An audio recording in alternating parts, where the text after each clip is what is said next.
bem, então nós voltando agora para o nosso último bloco, né? Entrevistando a Cíntia Telequim, professora, contadora de história, autora da Princesa Cacheada, né? Cíntia, como eu falei no outro bloco, você também é professora do AEE, né? Você tem a sua pós-graduação, né? Sua especialização em atendimento especializado. E hoje você está atuando também como professora do AEE na escola do município de Parobé. Sim.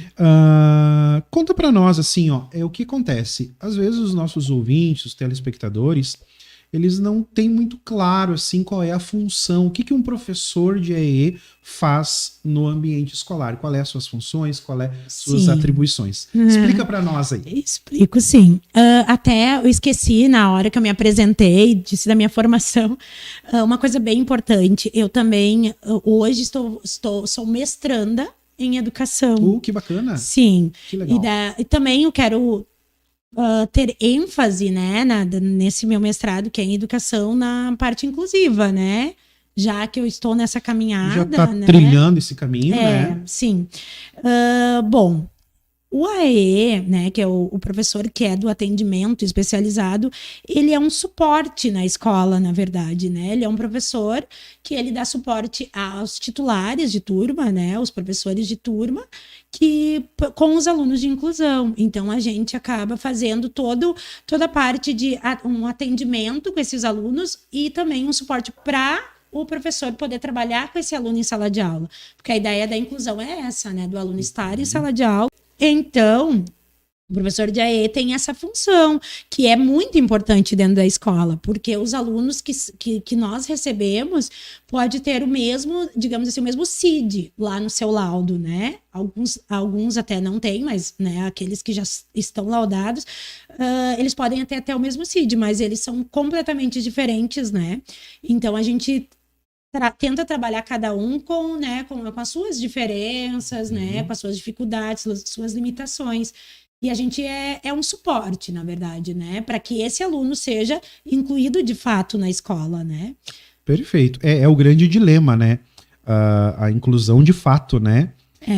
Às vezes, quando quando se tenta fazer uma inclusão, mas não se tem os recursos necessários, você acaba excluindo em vez de incluir, né? Exatamente. Esse é um grande dilema. Existem muitas teses de mestrado, inclusive com esse título, existem muitas teses nesse caminho, né? O que eu queria te perguntar também sobre o AE?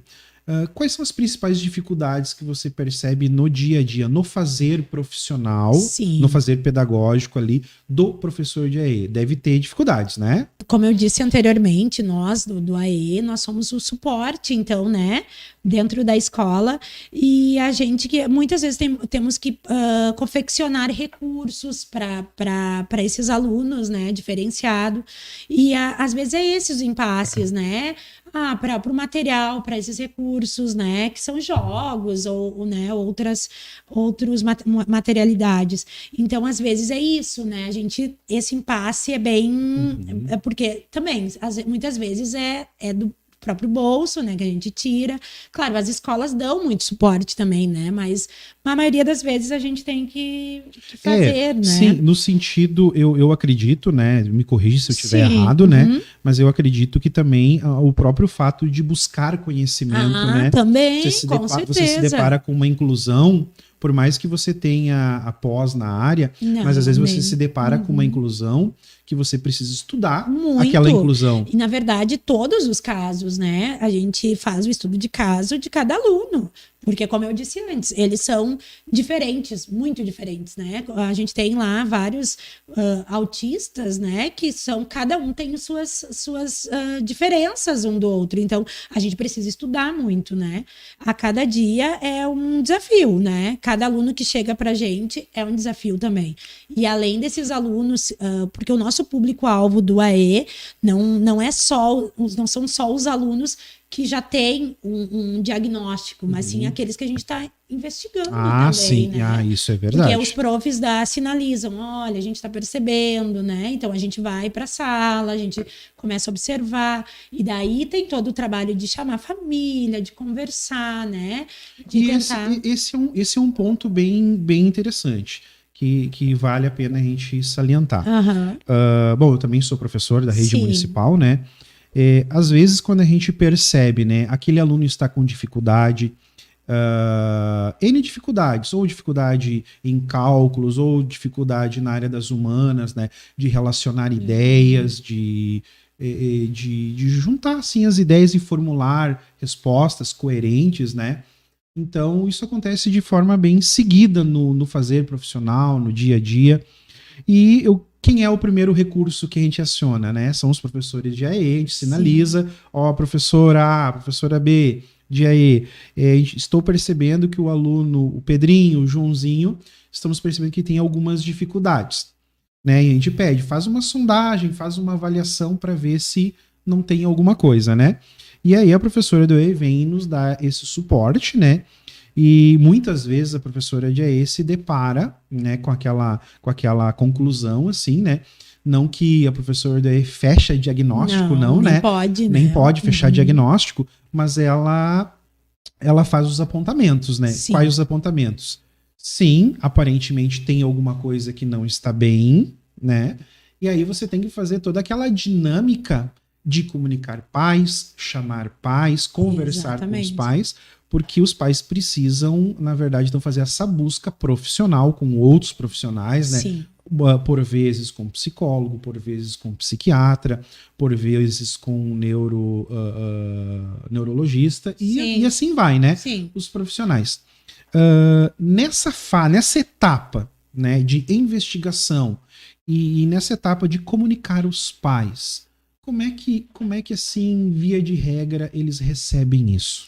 Olha, nós temos todos os tipos de famílias, né? Tem aquelas famílias que são bem receptivas, que elas aceitam, né, a opinião, digamos assim, da escola e os apontamentos que a escola faz. E nós temos também famílias que não aceitam. E por experiência própria, né, por ter uma filha deficiente, digamos assim, a gente nem pode julgar tanto essa família que não aceita, porque é bem difícil. É bem difícil você receber, né, a notícia e tu passa por um período de aceitação. Período de luto.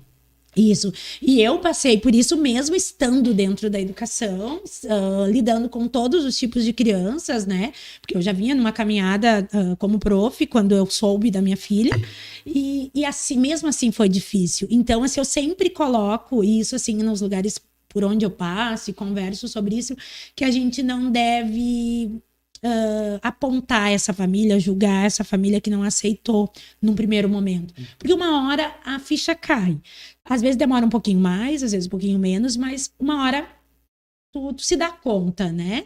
Porque a gente vem, né, de um processo, assim, quando tu decide ter um filho, né, tu imagina, tu idealiza uma vida para aquela criança normal, né?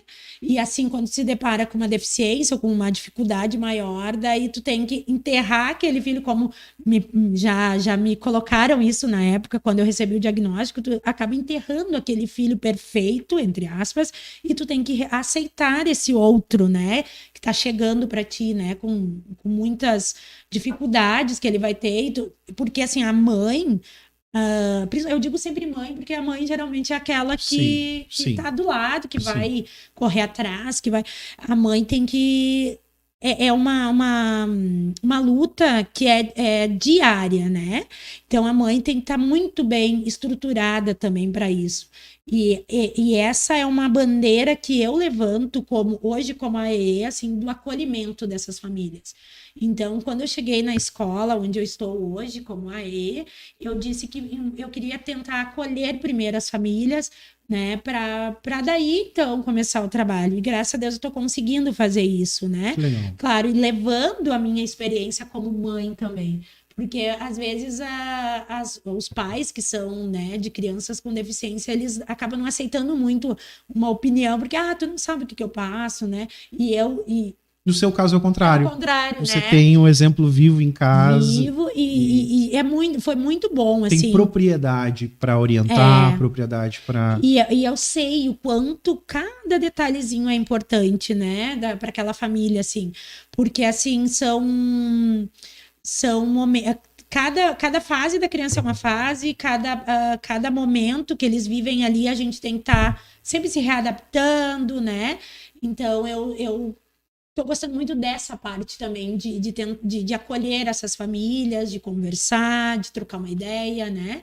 E falta muito isso, porque a gente que é mãe atípica, a gente se sente muito sozinha. Isso é fato, assim. Tu pode ter uma rede na tua casa, na tua família, mas em momentos tu pensa, tô aqui, né? E agora, né? Para que lado eu vou?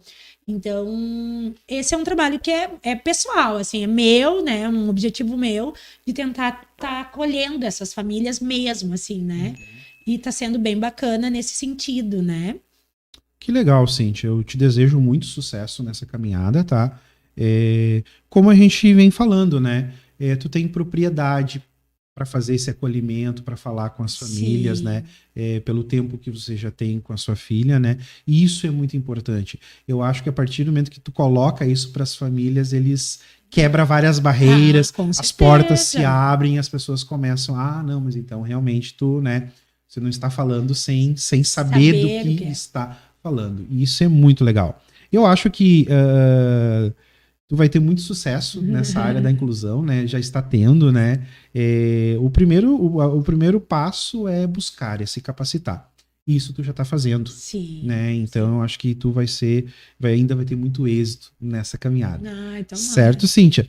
Foi muito legal te escutar, então, essa noite, ter você como nossa entrevistada aqui no nosso podcast.